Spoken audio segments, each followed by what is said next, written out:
be charged. And now to an ABC6 update on education in Rhode Island. The Ocean State officially has a new education commissioner. The Council on Elementary and Secondary Education unanimously voting to confirm Angelica Infante Green. She is the first Latina and first woman of color to lead the Rhode Island Department of Education. Infante Green hopes that under her leadership, the state can move forward on a strong, unified, long-term strategy to improve the outcomes for our kids. Now, Governor Raimondo has praised Infante Green for her leadership in supporting multilingual learners and closing achievement gaps. Infante Green is replacing Ken Wagner. He's leaving in April.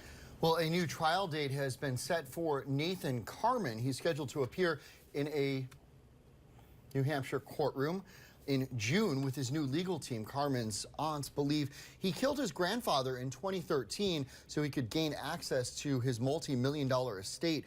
He's also suspected of killing his mother, who has been lost at sea after a boating trip with her son. Carman, who had been representing himself in court, was granted access to some of his trust fund money earlier this year so he could hire new attorneys. He has denied any wrongdoing in both cases.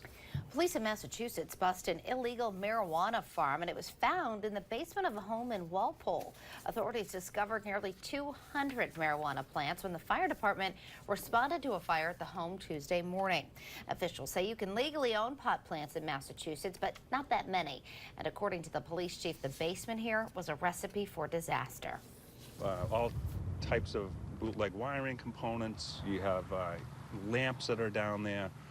The CO2 that's mixed in down there. You had extension cords going out. Court documents 47-year-old Patrick Melio told police he grew marijuana for medical use, but his card had expired. The cause of the fire is being investigated. Police in Fall River have made an arrest in a bank robbery from last week. Police say 36-year-old Jason Boudria robbed the Bay Coast Bank on Robinson Street last Tuesday. Police were able to track him down thanks to surveillance video and tips from the public. It is 5:51, and now to political news this morning. The White House now backing an effort to fully repeal Obamacare. The Trump administration is asking judges to toss out the entire affordable